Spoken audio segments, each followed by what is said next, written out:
Najiba Telma, des actualités uniques, dynamiques et renversantes dans le journal TV. Algo manarakani Izo, Algo ny kalitao amin'ny vidiny mirage. Lolotranao ny fampalalam-baovao.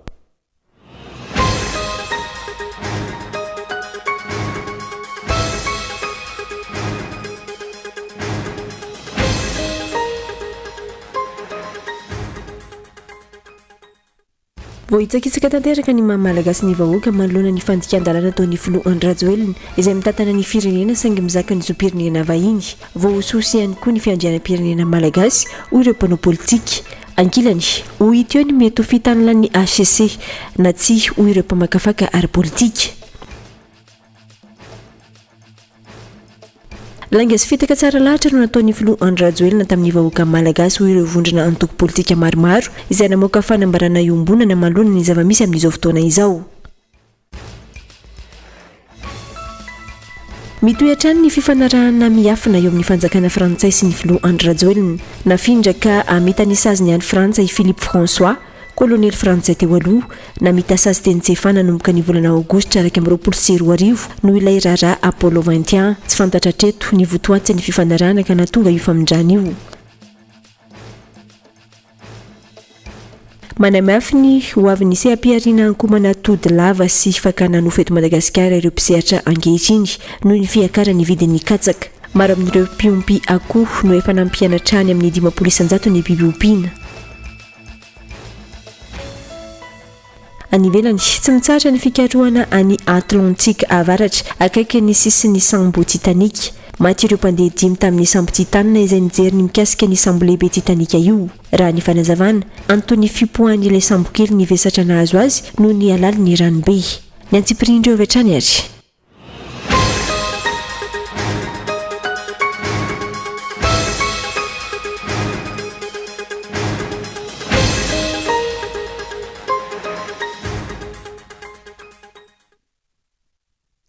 Faltafahoana aminao ndray tomboky lasy tomboko vavy ny tenako amin'ny ty aliny fa 7 ny volanjona taona 2024 ity manatra ny araba ary manasanao ampanajana anaraka ny fampalalambavaotsika hatramin'ny farany. Vaovao misy mongadina avy hatrany ary dia voahitsakitsaka tanteraka ny mahamalagasy ny vahoaka manoloana ny fandikan-dalàna ataon'ny filoha Andry Rajoelina izay mitantana ny firenena saingy mizaka ny zo-pirenena vahiny. Voahososy ihany koa ny fiandrianam-pirenena hoy ireo mpanao politika. Ankilany hoy teo ny mety ho fitanilany HCC na tsy hoy ireo mpamakafaka ara-politika. Henri Florian. Nanamafy ireo mpanao politika nanaovana fanadihadiana androany fa mbola njakan'ny frantsay tanteraka ny fitantanana ny firenena malagasy amin'izao fotoana izao noho ny fizakan'ny filoha Rajoelina ny zo-pirenena frantsay. Tsy azo dintsy hita fa araka ny tantaratasy mivoaka ankehitriny fa mizaka ny zo-pirenena frantsay tanteraka ny filoha Andry Rajoelina izay mifanipaka amin'ny lalam-panorenana. No tsakitsahan'ny filoha Andry Rajoelina ny mahamalagasy sy ny soatoavina malagasy raha nambara resolo avim-baoko fidy tao anatin'ny distrika ny Analalava faritra Sofia. Azadino fa ny président de la République zany institution zany ny ao anatin'ny institution exécutive panatanteraka symbole de la République zany filoham-pirenena zany. Raha ny symbole de la République ka tsy manana nationalité gasy fa vazaha izy manahirana zany ny hasiny mahamalagasy mihitsy ny voahitsakitsaka. Hasina mahamalagasy ny mahamalagasy atsika ny voahitsakitsaka ary zay mahatonga anay marary satria mba naheno tantara namaky tantara maro reray mandrenitsika latsadra no ny fanavotana ny firenenantsika ialana amin'ny fanjanahantany mba ananatsika ny fahafahana ny firenena malagasy. Kanefa amin'izao fotoana izao vazaha ndray no mitondra atsika antaratasy. Misy miteny hoe io ne karany ene malagasy tsy any nijereny lalàna.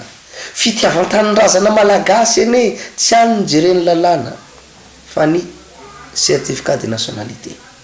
Tokony isokray ihany koa ny fanadihadiana rehetra mahakasika ny usage de faux momba ny certificat de nationalité nafahan'ny filoha Andry Rajoelina ny resaka fidina tany amin'ny taona 2024 raha ny fanazavana.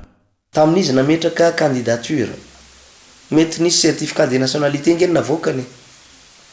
Le certificat de nationalité navokany tamin'iny ve tamin'ny 2018 ve valable sa tsy valable. izy ny namoaka azy. Raha ohatra ka certificat de nationalité faux de tratrany faux usage de faux ndray izy, infraction pénale zany. Zay zavatra zay zavatra saropady nafeniny le izy tsisy nafantatra. Za kosa misy fotoana ny aty armetsiny ny ACC teo aloha, misy fotoana ny sarotra ny armezantsiny satria fifidianana natao tsisy mieritreritra an'izany président satria izy moa tsy nafantatra ny président Rajoelina zany tamin'izy maire ben'ny tanàna, mbola tsy nanana nationalité izy tamin'izany. Mety ny olona rehetra mety ho voafitaka fa izy nanafina ino ny tena ratsy. Nanamafy ihany koa ireo mpamakafaka ara-politika fa ankoatra ny fivoahany atota taratasy izay tany Besina Mara amin'izao fotoana izao, mbola manamafy fa teratany vahiny ihany koa ny Filo Rajoelina araka ny voalazany ireo mpiara-miasa aminy.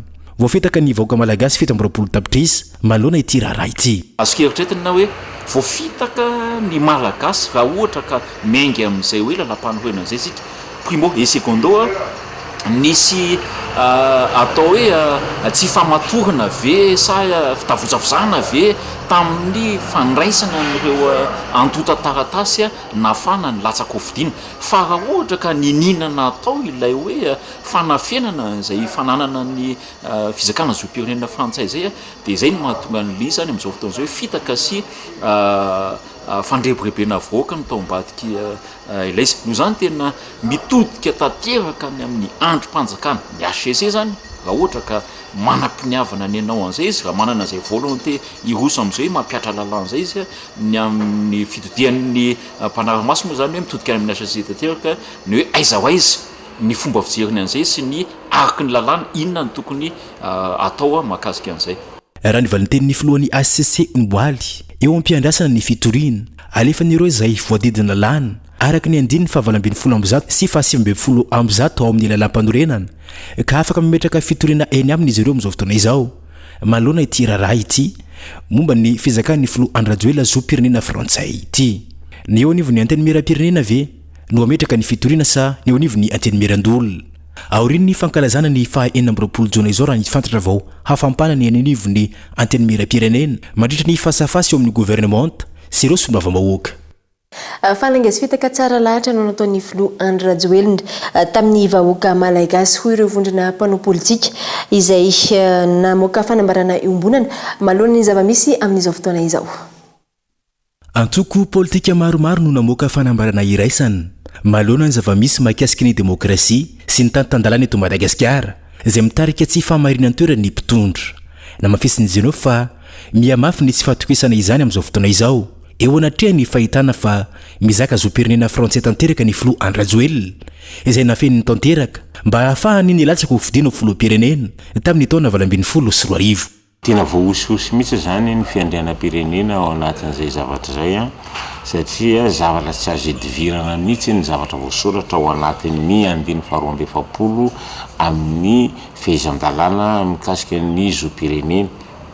Izay no natonga ny fanambarana sy ny fivondronan'ireo antoko politika maro samihafa nilaza hoe tena tsy mendrika ny Madagasikara no hoentina filoham-pirenena tsy manana zoam-pirenena malagasy.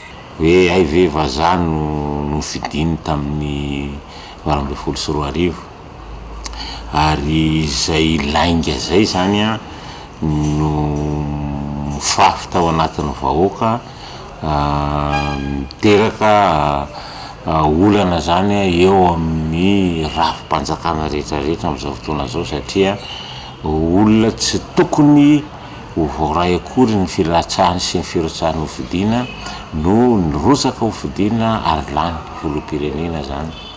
Namafisina ireo antoko politika maromaro tao anatin'ity fanambarana iombonana ity ihany koa ny antso alefan'izy ireo amin'ny andrim-panjakana, ny fiangonana, ny ray aman-dreny ara-drazana, ireo antoko politika, ny firaisamonim-pirenena ary ny vahoaka malagasy tsy vaky volo mba hiaro ny soatoavina malagasy.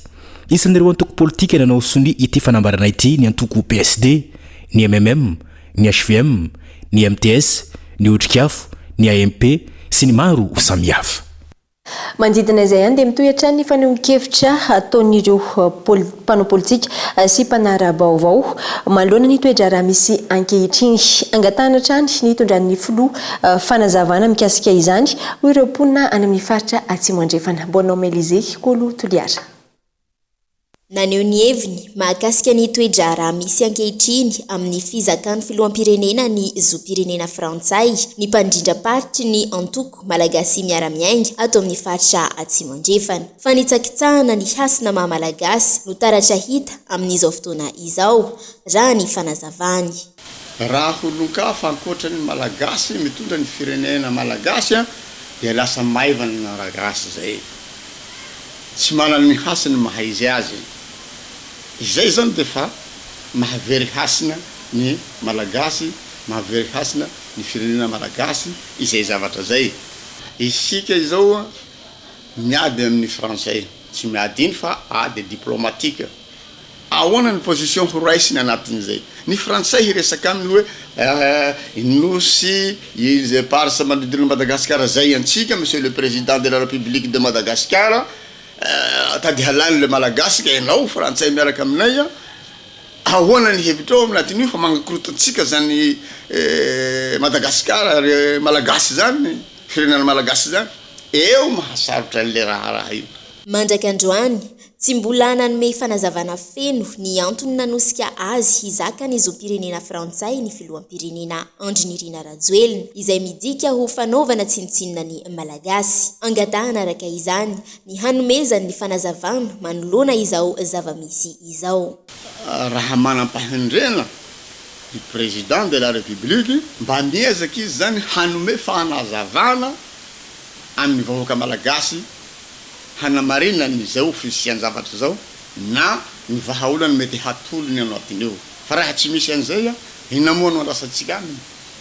Aleo izy zany mandao ny fitondrana ny firenena malagasy. Miantsony amin'ny fandraisana andraikitra sy fampiharana ny lalàna velona eto amin'ny firenena ity mpandrindra-paritry ny antoko malagasy miara-miainga ato amin'ny faritra Atsimo andrefana ity mba ahafahan'ny olona tena malagasy mitantana ny firenena. Ny fizakan'ny filoha Andry Rajoelina ny zoam-pirenena frantsay ny tsy fanaran-dalan'ny CENI amin'ny fikarakarana ny fividianana sy ny faritra faha-efatra amby roapolo. Ireo no ifatoan'ny adefitra anatin'ny fandaharana Ankitsipo izay anasananao arin'izao fampahalalam-baovao izao. Isan'ny vahiny ara-hedevitra anatin'izany ny sekretera jeneraly ny antoko fiombonana Retoigné Durlin sy Rakotomalala Henri Di Riribe filohan'ny fikambanan'ny gadra politika eto Madagasikara no sady mpiambana anatin'ny vovonan'ny politika G5 ihany koa andahoararina ary ny sombony amin'izany.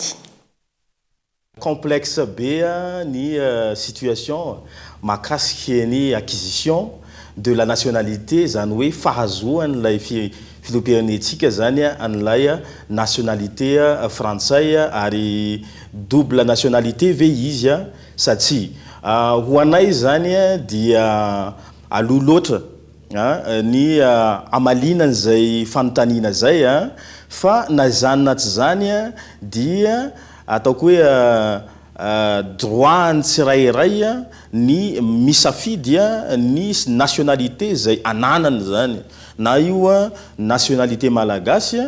Nationalité malagasy moa zany isika raha teo efa eto Madagasikara dia mazava ho azy efa zofeno ananatsika zany fa ilay fangatahana na fitadiavana nationalité faharoa zany dia safidy ny tsirairay io Andriamatoa Ivy ary eto moa zany dia mandeha ny resaka fa manana an'izay nationalité ankoatry ny mahamalagasy azy zay zany ny filoham-pirenena ny indro kely zany ho anay avy amin'ny antoko politika fiombonana na dia safidy ara le izy dia tokony hisy zany ilay antsoina hoe honnêteté. Ny lalàna dia natao ho ampiarina. Ny olona ilatsaka filoham-pirenena zany dia olona tokony ahalala ny lalàna velona mifehy ny firenena sy ny lalàna iraisany pirenena. Za mino fa na dia ataoko hoe tsy mahalala an'izany ny filoha Andry Rajoelina tamin'ny fotoana nilatsahany filoham-pirenena tamin'ny 2018 dia inoko fa ny magnodidina azy zay misy juriste mahay tena mahay agnisan'ny koizana amin'ny resaka lalam-panorenana anisan'ny mpandolo-tsainy mino fa mety mba nahita zany sagnodina tsy hita ve fa ny zavatra misy dia ny filoha amin'izao fotoana izao Andriamatoa Andry Rajoelina zany dia mizaka ny zom-pirenena frantsay ary nangataka tamin'ny naimpony ny ho frantsay zany. Ny lalàna dia mazava fa raha ohatra ka par acquisition izy dia maty ny maha fizakana ny zom-pirenena talohan'izay nangatahan'izay zany dia ny maha malagasy azy. Rehefa avy ohatran'izao fampahalalam-baovao izany no anarahana manontolo ny fandarana ny fampahalalam-baovao dia mitoetra ny fifanarahana miafina eo amin'ny fanjakana frantsay sy ny filoha Rajoelina nafindraka amitan'ny sazy ny any Frantsa i Philippe François colonel frantsay teo aloha namita sazy teny tsefa nanomboka ny volana aogositra 2024 noho ny raharaha Apollo 21 tsy fantatra hatreto ny votoaty ny fifanarahana ka nahatonga izay famindrana izay Gaëtan Andriatsilavo. Raha ny tatitra nataon'ny fiadilina ny Repoblika mahakasika ny dian'ny tany Frantsa, tsy misy ny resaka mikasika ny famindranan'ny Philippe François. Raha ny loharano vaovao azo hatreto, ny alandroany ka nafindra ny Frantsa i Philippe François, kolonely frantsay teo aloha, namita sazy teny tsy hafa, nanomboka ny volana aogositra 2024 no ilay raharaha Apollo 21, fikasana hanongana ny filoha Andry Rajoelina. Midika izany fa tsy ampahafantarana ny vahoaka malagasy ny fifanarahana teo amin'ny fanjakana frantsay sy ny filoha Rajoelina. Raha tsy hivina, efa navoaka ny Africa Intelligence ny 20 Desambra 2024 lasa teo fa nangataka ny amindrana any Frantsa ny Philippe François ny fanjakana frantsay. Raha navoaka ny Africa Intelligence ihany koa tamin'io daty io, efa nisy ny fionana teo amin'ny Franck Paris sy Xavier Roussenet, mpanolontsaina Afrika ho an'ny filoha Emmanuel Macron, ny ministry ny fitsarana malagasy teo aloha tamin'izany fotoana. Voalaza tamin'izany fotoana ihany koa fa nitota taratasy telo avy amin'ny fitondram-panjakana malagasy no ilain'ireo tompon'andraikitra frantsay ahafana miroso amin'ireo dinga na amitan'ny Philippe François ny saziny any Frantsa.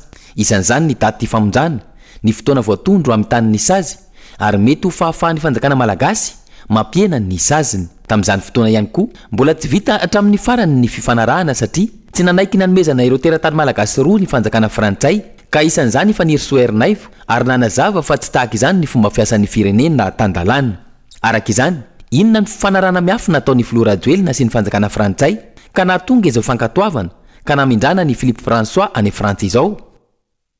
Fanahitra amponjavonjo maika androany tokony ho tamin'ny 3 ora maraina taorian'ny fianoana azy teny amin'ny PAC na ny pôle anticorruption ny tale général mpisolo toerana eo anivon'ny CNAPS voakasika amin'izao raharaha izao ihany koa ny mpiasa telo eo anivon'ny CNAPS ny agent comptable sy ny DRH na ny directeur des ressources humaines ary ny chef personnel saingy nahazo fahafahana izy ireo hatreto raha loharano vaovao hatrany fampidirana mpiasa maro teo anivon'ny CNAPS no isan'ny vesatra hiampiangana azy ireo. Andrasana ny ary hotaterina miandalana eto amin'ny fampahalalam-baovao hatrany ny toin'izay. Anoizatsika ny fampahalalam-baovao hatrany dia tsy mandray afa-tsy ny baiko ny filoha Andry Rajoelina irery ihany hatreto ny Gendarmerie Pirenena hoy ny sekretera mpanjakana miadidy ny Gendarmerie Pirenena manoloana ny antso ataon'ireo antoko politika ny amin'ny tsy tokony andraisan'izy ireo ny baiko ny filoha sy ny tsy tokony hiatrehan'izy ireo ny matso amin'ny 20 ny volana Jona ho avy izao. Daniela Minarso. Manoloana ny fizakan'ny filoha ankehitriny zom-pirenena hafa, ny antso ny tompon'andraikitry ny tafika malagasy tsy handray intsony ny baiko ny filoha Rajoelina omaly ny filoha teo aloha Ravalomanana marika indrindra amin'izao akatoky ny fankalazana ny fetin'ny fahaleovantena izao. Nitondra fanazavana mikasika io antso io ankilany ny sekretera mpanjakana miadidy ny Gendarmerie Pirenena androany.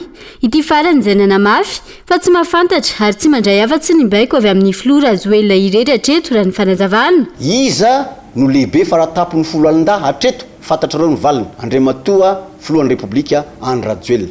Zay no fantatray ka ny toromarika zay moa filazana azy mba tsy tenenareo hoe baiko fa azonareo atao baiko koa tsy manino. Ny toromarika avy aminy no arahanay no arahako efa nitenen'izany foana rio ny rafitra misy dia io zany no ajainay aloha.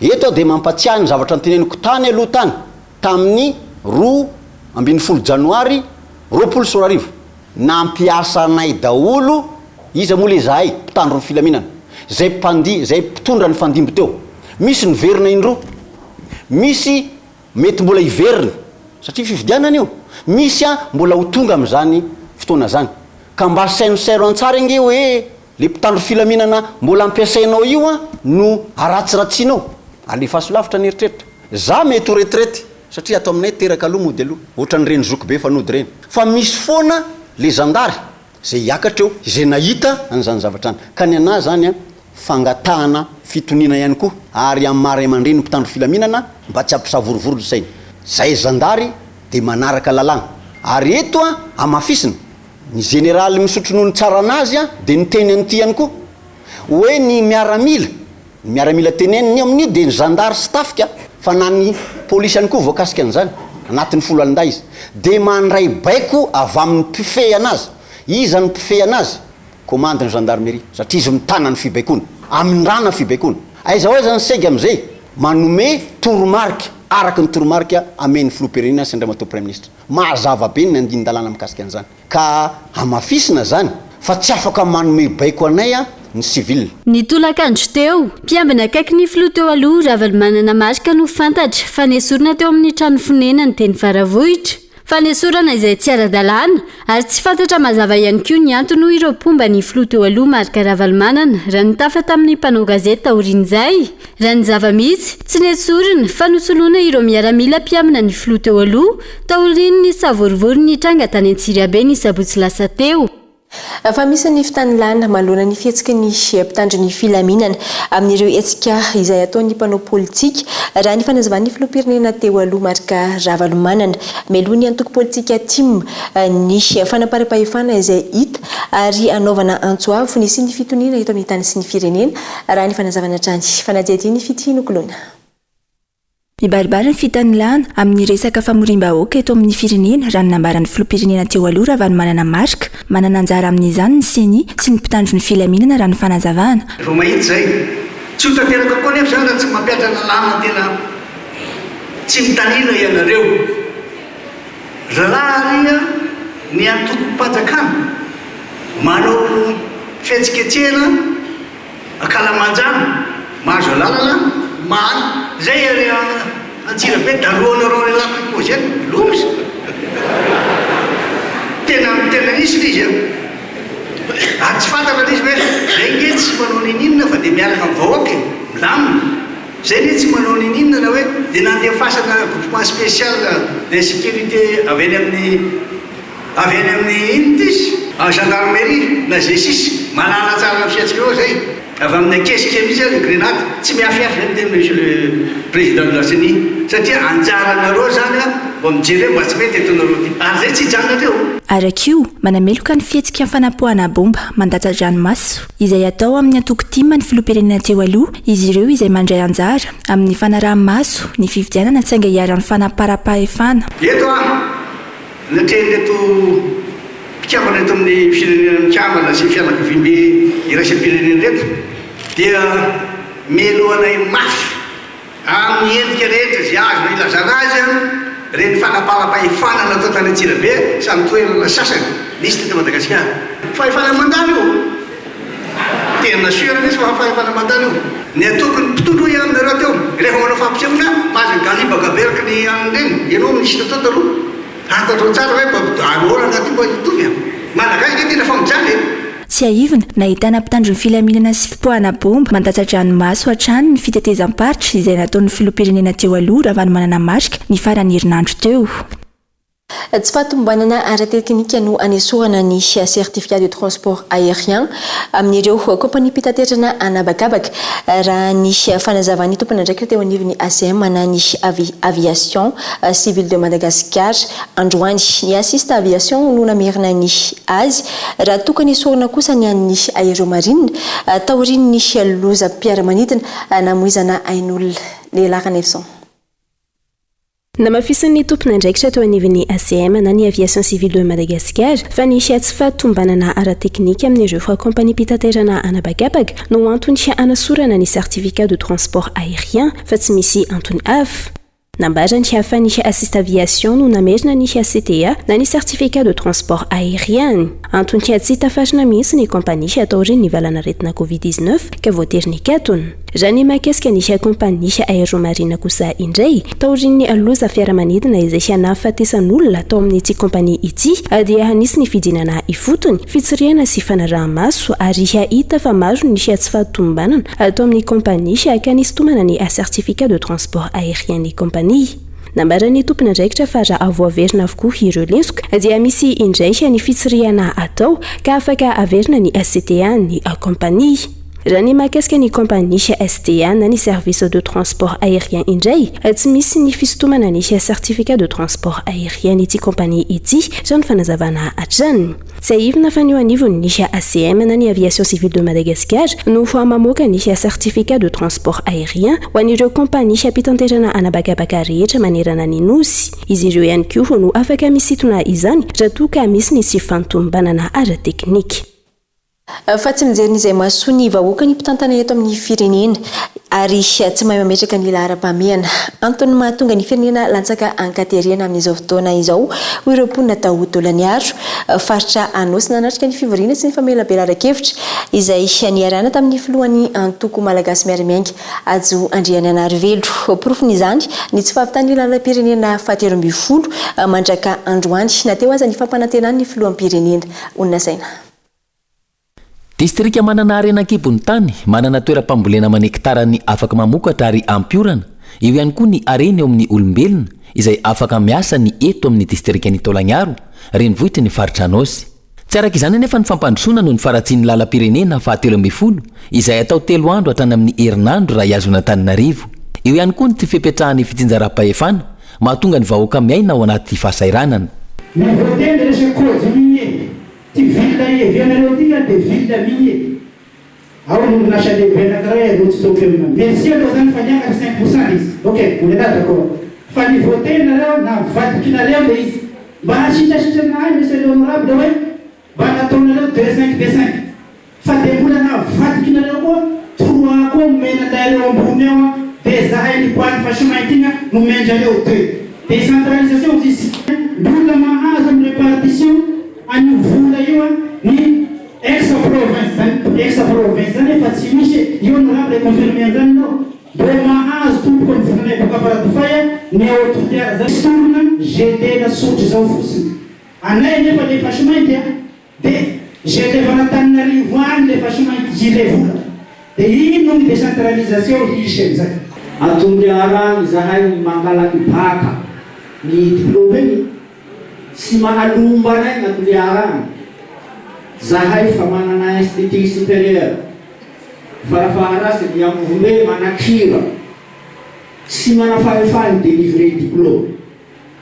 fa atoliarana da eza ny décentralisation zay ahorina faradofahitiny école privée isan-karazany Antananarivo any mangalaky équivalence si mahalomba nay io ragaha Băi, nu vana e vorra, avea tu hanau pe manatuleara, dai mangalaky baka ma. Ngana ni diploma zana pina fas la baka 2020, da baka 2021 ko si ato hatanduan. Landilai wang bo kula lefa.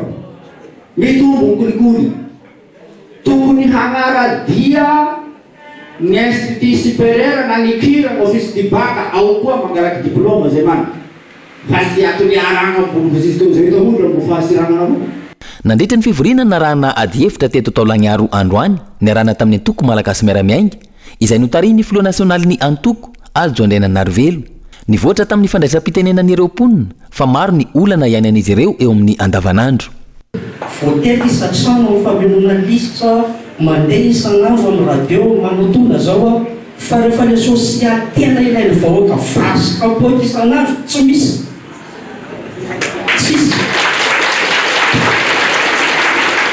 Mandeha amin'izao zany makany aza mifototany fa sofotra sy velifely anaranareo fa tsy mbola misy hoe velifely anara zay mbola tsy nahazo vazy mbola zay tsy nahazo moa fa velifely anarareo misy mpifidianana. Tafiditra tanatin'ny famelabelara-kevitra anao teo ny peplaine isotomana andrano eny amin'ny faritandroy miainga viatsiny vao dia milaza moa ianao hoe misy vaolana hafa hitanao tany hafa fa mahomby ny fisotonana ny dranomasina izay tsy mety ritra fa midadasika maneran-tany eto Fort Dauphin le manome rano anjoy manana problème mba afaka amenao eto le vaolana amin'izao fangarovanao zao to amin'izay ny hôpitaly atao hôpitaly no mandeha hôpitaly zay no tsy manao rentapitisa da maty zahay sy manam-bola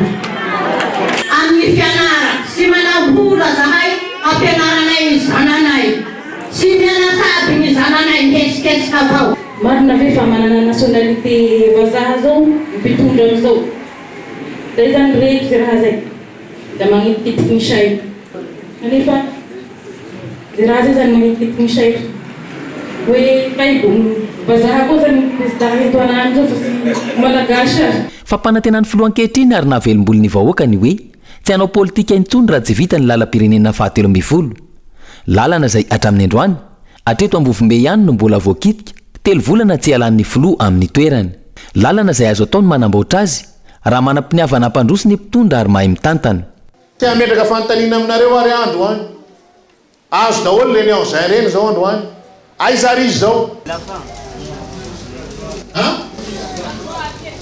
tsisy gazoal simba de lalana firy ary amin'ny lalana ilaitsika no afaka nanaovana nampiasana azy andro any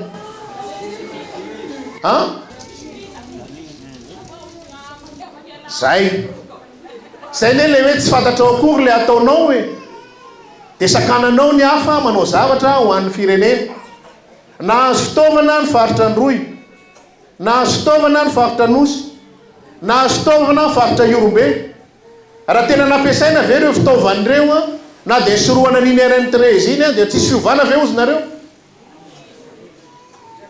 fa maninona ny tsy ampiasaina le izy tsy lara-pahamehana ve zany potika le fitaovana ozy nareo simba fa natao inona zany litso angatsy ary mahana ny vaolana ny lara-pahamehana raha filazanareo mianaka teo de lara-pahamehana ary fantaritsika io RN13 io inona zany tsy mikity anazy androany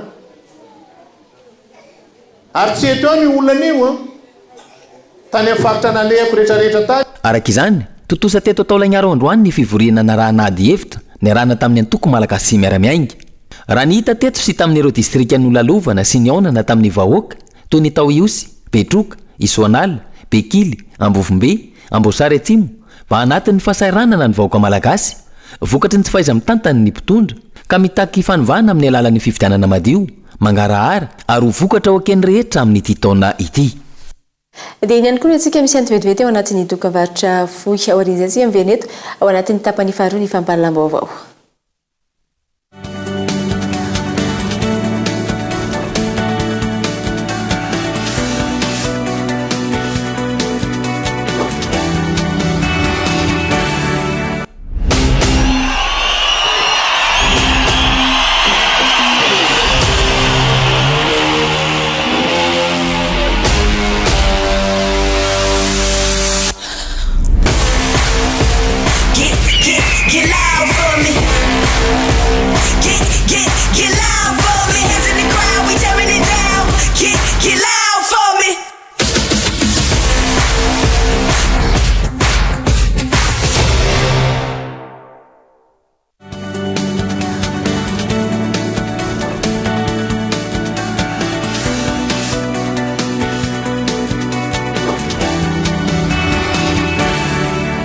Isaorana trany tomboka lasy tomboka avy tsy misarika ny feta lavitra koa ao anatin'izao fampahalalam-baovao izao mameritra ny arabo tonga soindray ary atao anatin'ny tapany faharoa mihamafatra ny fahatapahan-jiro tamin'ity herinandro ity ankoatra ny fahasimbany fivelomana izay mihatehitra zato isan-jato amin'ny herinaratra mirongatra ny tsy fandriam-pahalemana eto Antananarivo sy ny manodidina antony mahatonga ireo mpanjifa nidina an-dalambe ka naneho ny fahasorena tamin'ireo faritra maro teto Andrenivohitra tokony hitady vahaolana mazava sy aingana malohana izany ny tompona andraikitra hoy ny mpiaro ny zon'ny mpanjifa fitsino koloina mahery ny 5 ora isan'andro ny fahatapahan-jiro eto Antananarivo sy ny manodidina raha toa ka ora 3 ihany ny fampilazan'ny jirama amin'izany tamin'ity herinandro ity faritra maro no nanao fitrokonana noho izay fahatapahan-jiro lava reny izany isany amin'izany ny Initosy tsarasotra sy ny maro hafa. Ankoatra ny fahatapahana amin'ny atoandro izay mahafaty antoka amin'ny asa fivelomana,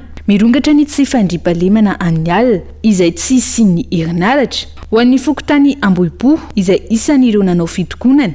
Intelo isan'andro ny fitarainana tamin'ity herinandro ity no ny vakitrano sy alabotry ateraky ny aizina. Raha ny zava-nisy tety Ambohipo moa zany nisy grève natao mponina mahakasika ny fahatapahan-jiro teo amin'ny 3 semaines teo. Fahatapahan-jiro moa dia nanomboka tamin'ny 4 Sonverina raha tsy tany amin'ny 5 tamin'ny 5 mahery teo.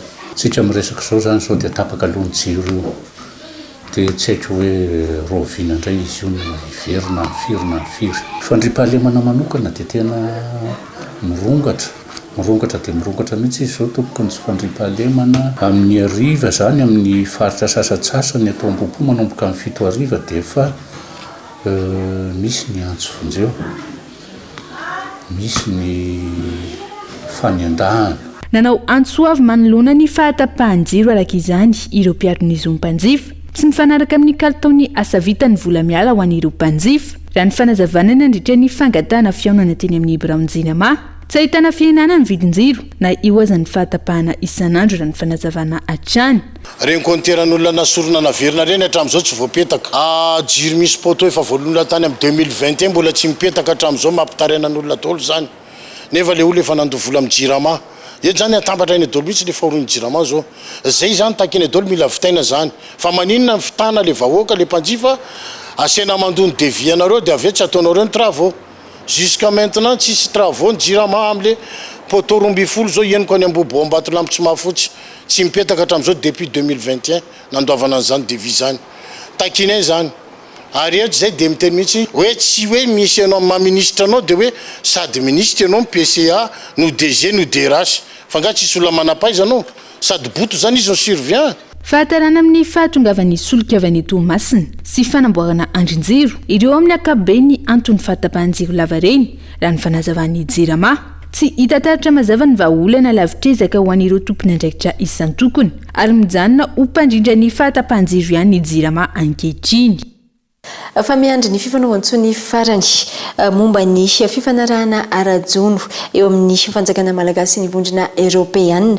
Vao isy ny vahaolana maharitra momba ny famatsiana ara-tsolika ireo sambo fanaraha-maso ny jono tsy ara-dalàna ankehitriny mbola ireo mpiara momba nantoka sy ireo maso vomiasa sy monina eto Madagasikara no manampy antsika amin'ny fampandehanana ireo sambo ireo. Ivrisatra. Tsy mbola miravina ny olana ara-tsolika ho an'ireo sambo fanaraha-maso ny tsy ara-dalàna eto Madagasikara. Ankoatra ny fanampiana avy amin'ireo masovo samihafa nahafahana nanetsika ireo sambo toy ny solika 5,000 litatra avy amin'ny masovo sonota amin'ny taondasa. Iandry ny fifanaovan-tsony farany momba ny fifanarahana ara-jono eo amin'ny vondrona Europeana sy ny fanjakana malagasy ny ahafahana mitondra vahaolana maharitra amin'izay lafiny ara-tsolika izay. Zay indrindra mahatonga antsika maika ny amin'ny signature la signature finale de l'accord de pêche internationale européenne. Satria amin'iny misy an'ilay appui sectoriel izay manodidina ny 1,100,000 € isan-taona. Dia misy volana tokana ho an'ny CSP fotsiny. Ahafahana zany miassurer zany fonctionnement ireo asambo rehetrarehetra izay 29 juin zao no atao ny fanaovan-tsony. Dia efa te-hiasa zareo manomboka ny hoany amin'ny mi-juillet na hoany mi-août au plus tard. Dia efa mandeha zany versement rehetrarehetra amin'ny rédévance izay tokony zareo manodidina ny fin juillet. Amintsika miteny zao na ilay 5,000 litres izay iarahantsika tamin'ny ambasaden'ny Chine dia mbola misy tabela ilay carburant. Mbola io ampiasaintsika io. Enina amby folo hatreto ireo sambo ampiasain'ny CSP na ny fitoerana fanaraha-maso ny jono eto Madagasikara. Olana ny fampandehanana azy ireo no nitanjaky ny sambo tsy takatra ny fahefa-mividin'ny CSP raha ny lafiny ara-tsolika. Isan'izany ny sambo 3,000 sy ny atsantsy izay mandany $1,000 isan'andro. Na izany na tsy izany, mandeha ny fifandresen-dahatra amin'ireo mpiara-miombonandroko amin'izao fotoana araka ny nisongadina nandritra ny tatitra fohy avy amin'ny ministeran'ny jono sy ny toe-karena manga tamin'ity androany ity. Manamafy ny hoaviny izay ampiarina ankomanatody lava sy fakana nofo eto Madagasikara ireo mpisehatra ankehitriny noho ny fiakaran'ny vidin'ny katsaka. Maro amin'ireo mpiompy akoho no efa mampiena hatrany amin'ny 50 isanjato ny biby ompiana amin'izao fotoana izao. Fanadihadiana. tandindomindozany ankehitriny ny CAP-renako manatody lava sy ny fakananofo eto Madagasikara. Hoy ireo mpisehatra mivondrona ao anatin'ny IPA na ny Interprofession Aviaire de Madagasikara, ahitana ireo mpiompy sy mpandraharaha amin'ny sakafo biby. Antony voalohany indrindra amin'izany ny fiakaran'ny vidin'ny katsaka. Ny volana Martsa sy Aprily lasa teo, tafiakatra tany amin'ny 704 ariary ny kilaon'ny katsaka ka nahatonga ireo mpiompy namokatra fatiantoka. Vokatr'izay, maro tamin'ireo mpiompy no nampienan'ny biby ompiana hatrany amin'ny 10 isanjato. Dia raha izao zany no mitoy mbola volana juillet tsika izao katsaka volana septembre eo zany sisa ny andrasantsika raha mamokatra ny avy any andrefana volana septembre zay sisa no andrasantsika dia inona indray zany no katsaka ao ampiasaina mandra-pahatonga ny volana février amin'ny heritaona. Zany hoe raha efa niena 50% zany ilay fiompiana koa amin'izao dia mety hena 25% ary mety ohatry ny ahoana ny alafony raha sanatria tsy vonjena aingany ty CAP-riny ty. Raha ny atotanisa voaray ny taona 2024 manodidina ny 709,9 tonna ny vokatra katsaka teto amintsika. Katsaka manodidina ny 4 tonna nefa raha ny fanazavana no ilaina raha ny CAP-renako manokana no resahana. Izany hoe tsy ampy hatrany amin'ny 10,1 tonna. Ankoatrany tsy fahampiany katsaka, isan'ny akora fototra ilaina amin'ny sakafom-biby ihany koa ny soja izay mbola afarana avy any ivelany hatreto. Mitaraina ihany koa ireo mpisehatra manoloana izany noho ny fidangan'ny aba sy ny hetra takina amin'izy ireo. Tianay dia hoe ifanaraka amin'ilay pouvoir d'achat ny vidin'ilay entana. Amin'izao tsika amin'ny teny izao nefa tsy possible ilay izy satria isaky ny atana tohatry ny filière dia taxe izahay. Ary ao anatin'ny filière misy taxe zay tsy mazava loatra hoe avy aiza ny poirana. Surtout ny amin'ny namanay mpiompy fa dia mipoitra ao dia izay ny antony mbola ameriana hoe angatanay hoe ataovy mazava le lalàna ny momba ny hetra au niveau an'ny mpiompy mba hahafahanay hoe tsy miafina intsony satria be dia be le mpiompy miafina amin'izao. Vokatr'ireo rehetra ireo ainao faty ity CAP-rena mirindra sy loharano mbola maharitra ho an'ireo mpisehatra ity.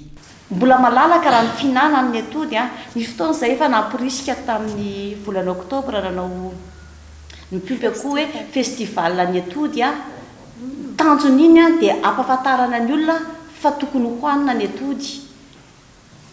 Amin'izao nefa mieritreritra mbola hanao an'izay amporisika ny olona fa le atody hohanina mihitsy ny tsisy.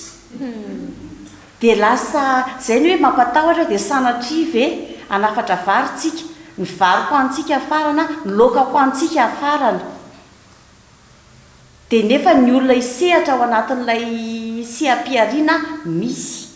Takina ho ireto mpiompy sy mpandraharaha ireto ny andraisana fepetra haingana momba ny akora fototra ilaina, ny fampiakarana ny famokarana eto Madagasikara, indrindra ny katsaka sy ny soja, ny amokatra atody sy ankoho ara-pahasalamana, mahafeno ny fenitra ilaina amin'ny famokarana, takatry ny fahefa-mividin'ny mpanjifa ary afaka mifaninana amin'ny tseda iraisam-pirenena no tanjony. Tanjona ihany koa ny ampiakatra ny tany fihinanan'ny malagasy atody sy hena. Ny eto Madagasikara izay mihinana atody 20 isan'olona isan-taona sy mihinana hena 2,5 kilao isan'olona isan-taona. Raha toka atody ray isan'andro mandritry ny taona sy hena 40 kilao isan'olona isan-taona no fenitra iraisam-pirenena.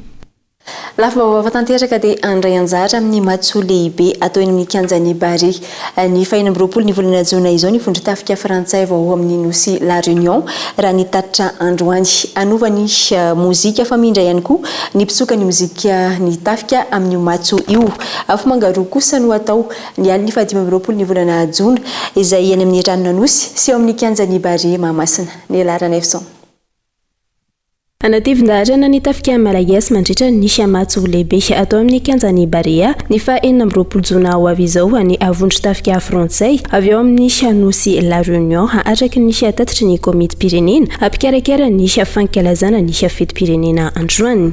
Nambarany ihany koa fa andefa solotena avondro tafika any Paris i Madagasikara amin'ny siafety pirenena frantsay ny 14 Jolay ho avy izao. Fombafanao amin'ny tany manana firalahina ny fandraisana anjara matso tahaka izao fa tsy adikany sy zavakafako miaramiasa rateraka amin'ny tafika malagasy ny vondrokery ao amin'ny ranomasimbe indiana ao La Réunion ary mifandray matetika aminay amin'ny fampianarana ireo teknika iady ara-miaramila amin'ny fampisotiana ireo fampisambikinana le parachutiste Zamby ty afara andimby anay zoky a maro be ny fiaramiasa ary andeha mpianatra mihitsy ka tongavan'izy roa eto dia nampifanojonay amin'ny fahazatsika amin'ny fetim-pirenena ary efa nambarako teo fa andeha ambotsika amin'ny fahaefatra jolay akalaza iarakalaza amin'izy ireo.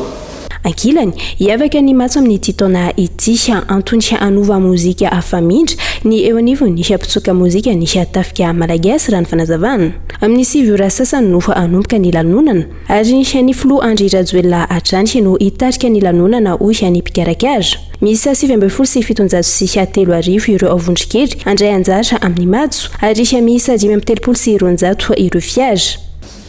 Tsy azo adinona ny amin'ny lanonana tahaka izao ny fitandrona filaminana. Andray anjara tanteraka ny eo anivon'ny fitaliana ny fiarovana ny ain'ny filoham-pirenena ary ny tandrona filaminana mitambatra atao amin'ny Mofara sy ny Morek. Samy aperinasa daholo zay kehitriny fa tsy voazoko ny miara-miasa ary efa nanomboka zany tamin'ny faharoa volana Jiona ka mandraky zany teny zao dia aperinasa teraka zay. Ny lanonana dia nomboka amin'ny 9 vora sasany noho izany angatany isika izay nahazo taratasy fanasana tsy ho tonga adiny ray melolo ny fanomboana lanonana fa maka elalelana mba any amin'ny adiny 2 melolo nareo tonga satria tsy mora ny fandaminana amin'ny mipetrahana ny toerana ety amin'ny tribune na dia ngeza be ary izy io marobe tsika mivoasa any. Toerana roa no ahitana afomanga ny aliny nisy 520 jona raha ny fanazavana isy eo amin'nisy Ranonanosy sy eo amin'nisy Kianjan'ny Baria isy ihany koa nisy fanatanterahana ny afomanga amin'ny ireo renivohitra raha ny fanazavana. Manodidina ny teo ny caméra de surveillance eo anivon'ny kompania mpitaterana anabakabaka Ravinala Airport raha ny fanazavana hita avokoa hoy ireo tompon'andraikitra ny zavatra mitranga rehetra eo anivon'ny seranam-piaramanidina efa samy manana ny andraikiny ihany koa ireo mpitandro ny filaminana eo anivon'ny seranam-piaramanidina raha ny fanazavana hatrany. Manana ny andraikiny avokoa ireo tompon'andraikitra ny filaminana eo anivon'ny tompon-tseranam-piaramanidina Ivato raha ny fanazavana ny tompon'andraikitra Androany. Ho fitandrona izany filaminana izany hatrany misy ireo caméra de surveillance napetraka ary hita avokoa ny zavatra mitranga ao amin'ity seranam-piaramanidina ity. Ava ny fandamina eto amin'ny firenena zay rehetra ao anatin'ny trano fiondranana dia ny polisy pirenena ny tompon'andraikitra. Zay rehetra ivelan'ny trano fiondranana zany hoe ny fiantsonan'ny fiara sy ny fiantsonan'ny fiaramanidina dia ny gendarmerie no tompon'andraikitra amin'izay fa samy manana asany izao fotoana izao dia iaraka nitanareo tamin'ny reo le trano efa teo koa dia nampisaondra ireo teo daholo ny fomba fiasany ny fitaovana izay ampiasaina mba ho ananana ina moa zany famovizana azo antoka ary ho an'ity seranam-piaramanidina ity raha tsy teny afa tsy nisan'ny caméra eto fotsiny dia feno videveno misy zato ny caméra eto ndisan'izay dikan'izay zany hita daholo ny zavatra rehetra mitranga eto amin'ny seranam-piaramanidina eo aryiondrana koa no dia misy koa ireo le orinasa privé zay manao ny fisavana ny mpandeza ny amarante izay tsara ofana koa mizalafiny zany zay zany manao ny fisavana rehetra eto amin'ny seranam-piaramanidina koa an'izay olona mandray ina moa fiaramanidina. Androanina natanteraka esika fankalazana ny 17 taona niverena ny fahaleovantena ny Madagasikara ny teo anivon'ny kompania mpitaterana anabakabaka Ravinala Airport ka nisy fampahafantarana ny andraikitra ireo ampitandro ny filaminana eo anivon'ny seranana fa eo ihany koa ny andraikitra nisy eo anivon'ny ladoany. Androany maraina no nivoaka ny didim-pitsarana mahakasika ny raharaha izay mahavoapanga ny Rakoto Doris sy irery mampianana nambina avy amin'ny vovonana gasy leo sazy miantona roa taona an-tranomaizina no nomeny ny fitsarana azy ireo. Anisan'ny vesatra hiampangana azy mianada ireto ny famoriana olona tsy nahazoana lalana teo ihany koa ny fanaovana fihetsiketsehana an-dalambe tsy nahazoana lalana ary ny fahatelo famingavingiana ny mpitandro ny filaminana teny amin'ny kianjany 13 Mei.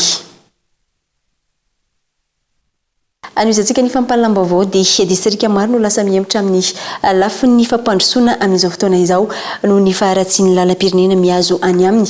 Ka isan'ireny distrika ny Mahanoro sy Marolambo izay potika tanteraka ny lalana ahafahan'ny mponina ny famezivezy.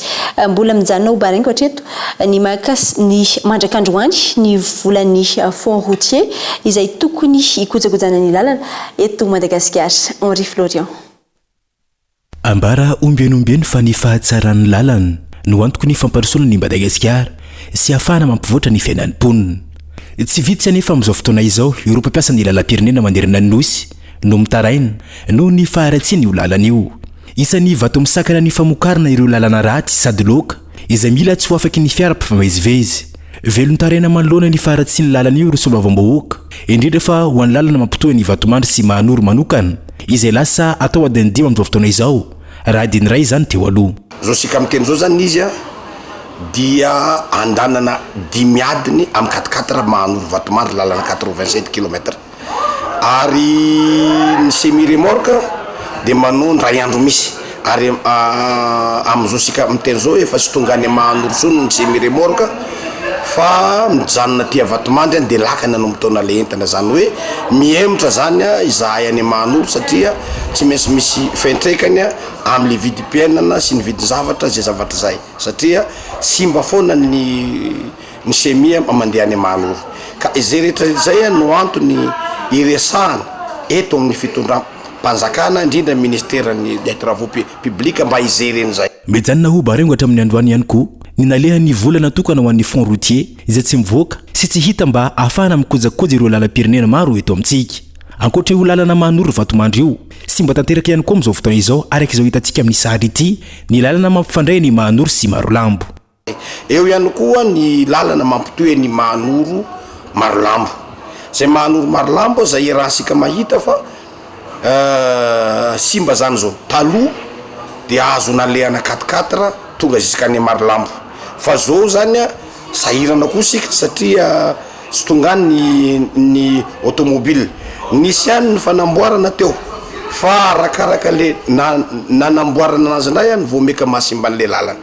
Ka amin'izao nefa zaho tsy haiko fa teny ministeran'ny amin'ny travaux publics fa mbola tsy ary nahita zaho ny lalam-pirenena ka isina barrière de pluie ka lasa sakana ho ana développement ndray le izy rehefa tena natao ny Mahanoro Marolambo satria na ny tsikitsiky sy ny motocyclette kely regny mitatitra olona dia takatry ny barrière raha vao morana kely ny andro dia na ny automobile kely sy afaka mandeha.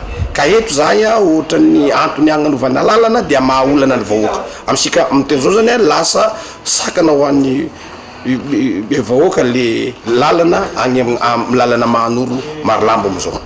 Raha tsy ari-potika avokoa ny ankamaroan'ny lalana eto Madagasikara amin'izao fotoana izao.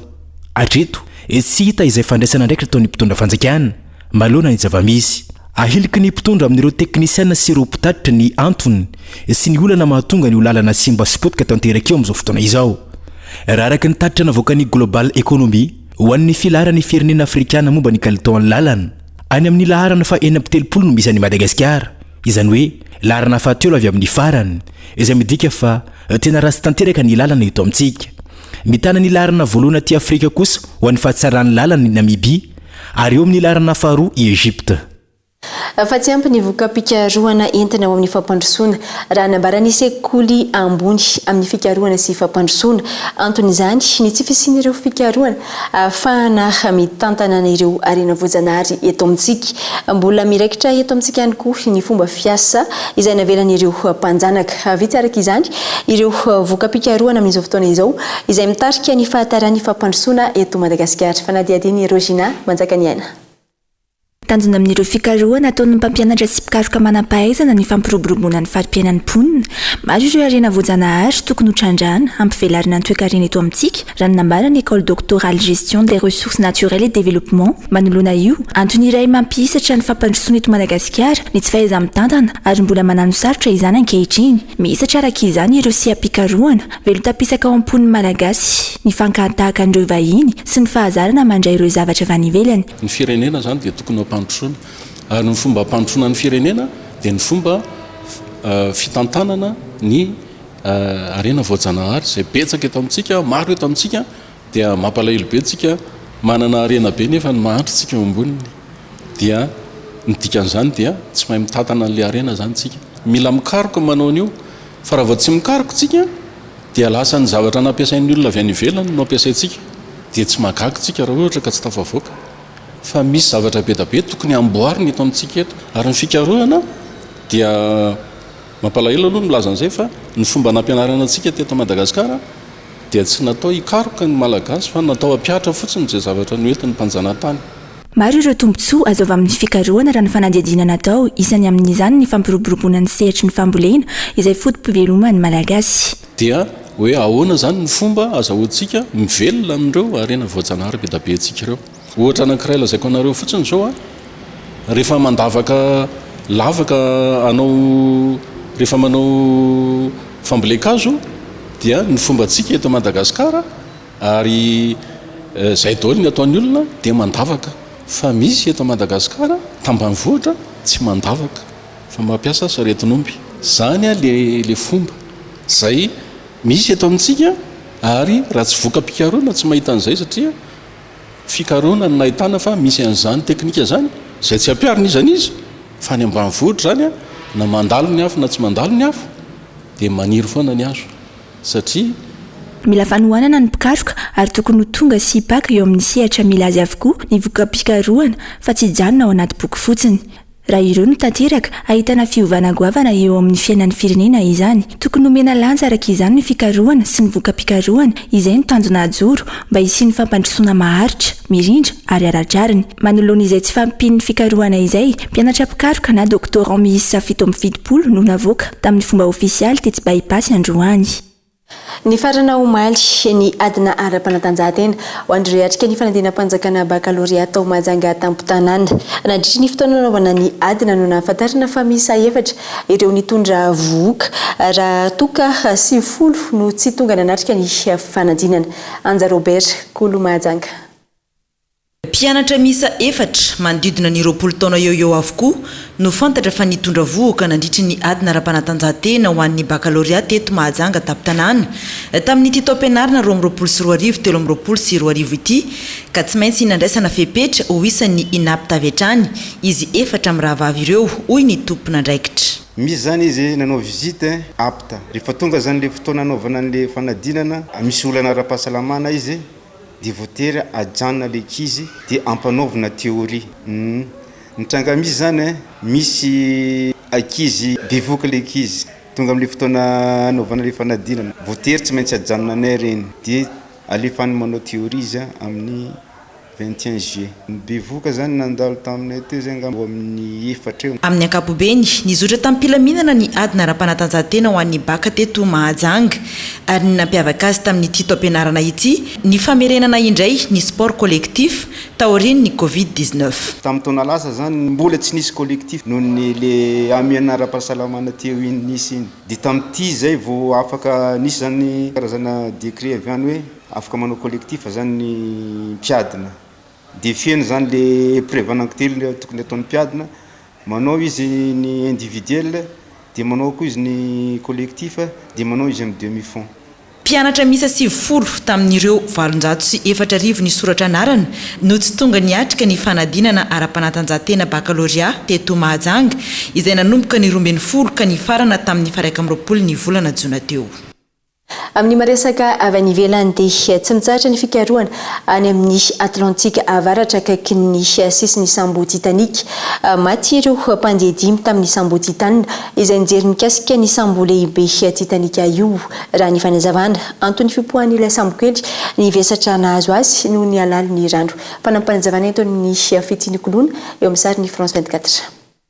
Ny alakamisy lasa teo no hita ny sisa tavela amin'ny sambo lehibe Titanic. Ora vitsy taoriana izay no nilazany mpanara-maso ny sisin-dranomasina Amerikana fa avy amin'ny sous-marin letika tany ny potikidy sambo sasany.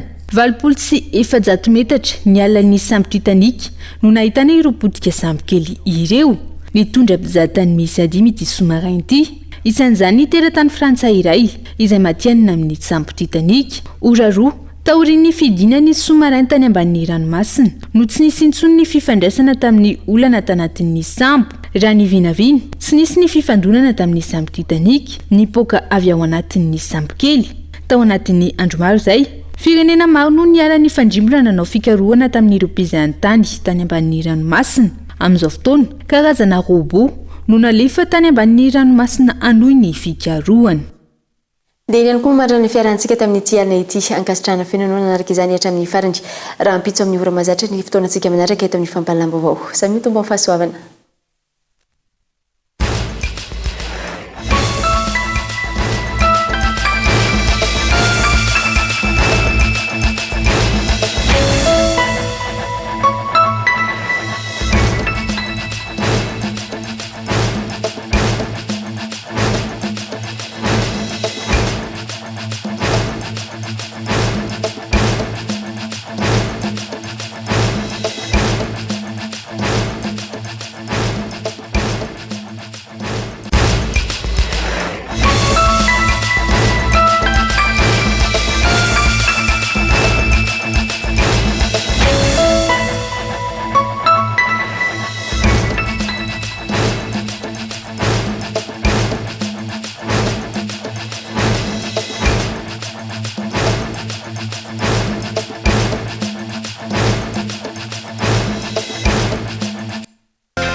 Algo manaraka ny Izo, Algo ny kalitao amin'ny vidiny mirage. Vous a présenté Ny Vaovao. 5G Batelma, des actualités uniques, dynamiques et renversantes dans le journal TV.